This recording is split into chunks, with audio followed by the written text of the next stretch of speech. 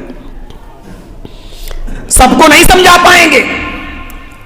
لوگوں نے کہا واہ مریم، جب تیرے اوپر بات آئی تو کہا بچے سے پوچھ لو، یہ چھوٹے سے بچے سے میں کیا پوچھوں، یہ 3 دن کے لڑکے سے کیا پوچھوں، جو ابھی تیرا دودھ پیتا ہے، اس دودھ پیتے بچے سے کیا پوچھوں، یہ کیا بولے گا، یہ کیا جواب دے گا؟ تم بتاؤ یہ بیٹا کہاں سے آیا، تمہاری شادی نہیں ہوئی ہے۔ کہا پھر مجھ سے پوچھ رہے ہو، اس سے پوچھ لو، اسی سے پوچھو یہ کہاں سے آیا۔ قوم کے لوگوں نے جواب دیا واہ مریم، اس سے پوچھو۔ کیف نکلم من کان فی المہد صبیا، قرآن پڑھیے۔ اس بچے سے میں کیا پوچھوں جو ابھی پالنے میں جھولے میں جھول رہا ہے، جو تیری پستان کا دودھ پیتا ہے، چھوٹا سا بچہ ہے، یہ کیا بولے گا، یہ کیا جواب دے گا؟ کیف نکلم من کان فی المہد صبیا، یہ بچہ ہم سے کیسے کلام کرے گا جو ابھی جھولے میں جھول رہا ہے، گہوارے میں پڑا ہوا ہے، پالنے میں جھول رہا ہے، جس کے جھولے کو جھونکا دیا جاتا ہے تب وہ چلتا ہے، جو اپنے سے اڑ نہیں سکتا، بیٹھ نہیں سکتا، جھول نہیں سکتا، کھا نہیں سکتا، پی نہیں سکتا، اس بچے سے ہم کیا پوچھیں گے اور وہ ہماری بات کا کیا جواب دے گا؟ لوگوں نے کہا، جیسی لوگوں نے یہ جملہ کہا وہاں اسماعیل علیہ السلام بول پڑے، عیسیٰ علیہ السلام بول پڑے، وہی عیسیٰ جو ابھی 3 دن کے ہیں، اپنی ماں کا دودھ پیتے ہیں، کھانے پینے کی کوئی چیز ابھی ان کو نہیں دی جا رہی ہے، پالنے میں جھول رہے ہیں، گہوارے میں پڑے ہوئے، وہاں سے آواز دیتے ہیں، بولتے ہیں، اللہ نے ان کو زبان دی، بولنے کی طاقت دی۔ حضرت عیسیٰ علیہ السلام اسی جھولے سے، اسی پالنے سے بولتے ہیں، انی عبداللہ اتانی الکتاب وجعلنی نبیا وجعلنی مبارکا اینما کنت واوصانی بالصلاۃ والزکاۃ ما دمت حیا۔ وہ چھوٹا سا 3 سال کا بچہ بھی دیکھیے نماز کا کیسا اعتراف کر رہا ہے۔ آئے میری قوم کے لوگوں، میری ماں پر تہمت اور الزام لگانے والوں، میری ماں غلط نہیں ہے، میری ماں غلط نہیں ہے، اس نے بغیر باپ کے، بغیر شوہر کے پیدا کیا ہے، اگر مجھے تو اس میں اللہ کا حکم ہے، میری ماں کا کوئی دخل نہیں ہے۔ انی عبداللہ، او میری قوم کے لوگوں، میں اللہ کا بندہ ہوں، انی عبداللہ، میں اللہ کا بندہ ہوں، اتانی الکتاب، اللہ نے مجھے کتاب دے کر بھیجا ہے، یعنی جب میں بڑا ہوں گا اور نبی بنوں گا تو مجھے اللہ کتاب دے گا، انجیل سے نوازے گا۔ اتانی الکتاب، میں اللہ کے پاس سے کتاب لے کر آیا ہوں، وجعلنی نبیا، اور اللہ نے مجھے نبی بنا کر بھیجا ہے، وجعلنی مبارکن، اور مجھے بابرکت بنا کر بھیجا ہے، جہاں بھی میں رہوں گا میری ذات سے برکت ہوگی. اینما کنتو, جس جگہ پر بھی میں ہوں میری ذات سے لوگوں کو برکت پہنچے گی. وَأَوْصَانِي بِالصَّلَاةِ وَالزَّكَاةِ مَا دُمْتُ حَيًّا, اور میرے رب نے مجھے حکم دیا ہے کہ جب تک میں زندہ رہوں نماز پڑھتا رہوں, نماز قائم کرتا رہوں اور زکات دیتا رہوں. میرے بھائیوں, نماز ایسی عبادت ہے جو 3 دن کا بچہ بھی پالنے میں جھولے کے اندر جھول کر نماز کا اعتراف کر رہا ہے, اور اتنی بڑی عبادت کا اعتراف کر رہا ہے کہ میرے رب نے نماز پڑھنے کا حکم دیا اور زکات دینے کا حکم دیا ہے. ما دمت حیا, جب تک میں زندہ رہوں گا تب تک, زندگی کی آخری سانس تک یہ نماز معاف نہیں. حضرت عمر فاروق کا پیٹ پھٹ جاتا ہے. ابو لولو نے نیزہ مارا, فجر کی نماز پڑھا رہے تھے, وہ منبر کے پاس کمبل اوڑھ کر چھپا ہوا تھا, اور جیسی حضرت عمر نے کہا اللہ اکبر, ابو لولو نے نیزہ مار دیا, پیٹ میں داخل کر دیا. اس نے نکالا تو پیٹ پھٹ گیا, خون بہنے لگا تو حضرت عمر بے ہوش ہو کے گر پڑے. ابو لولو بھاگنے لگا. ایک صحابی نے نماز توڑ کر اس کے اوپر اپنا کمبل پھینک دیا. سردیوں کے دن میں نماز پڑھی جا رہی تھی تو جو ہلکا کمبل ہوتا ہے وہ اوڑھ کے آئے تھے. ایک صحابی نے اس کے اوپر کمبل پھینک دیا. جب کمبل پھینکا تو اس کا پیر اس کمبل میں الجھ گیا اور وہ گر گیا, وہ پکڑا گیا. اب اس کو معلوم ہو گیا کہ حضرت عمر فاروق تو بچیں گے نہیں اور مجھے بھی مار ڈالا جائے گا, مجھے بھی قتل کر دیا جائے گا. تو اس نے وہی کھنجر جو حضرت عمر فاروق کو مارا تھا جس میں زہر بجھا ہوا تھا, اس نے وہی کھنجر اپنے پیٹ میں مار کر اپنے آپ کو ہلاک کر لیا. وہی فیروز, وہی ابو لولو نام کا شخص وہیں پر مر جاتا ہے. حضرت عمر فاروق کو گھر پہ لایا جاتا ہے, ڈاکٹروں کو, حکیموں کو, طبیبوں کو بلایا جاتا ہے. اس زمانے کے حکیموں نے ان کا جو علاج بتایا وہ یہ تھا شہد پلاؤ. جب حضرت عمر کو شہد پلایا جا رہا تھا, منہ سے شہد پیتے تھے لیکن پیٹ کے راستے سے وہ باہر نکل جاتا تھا.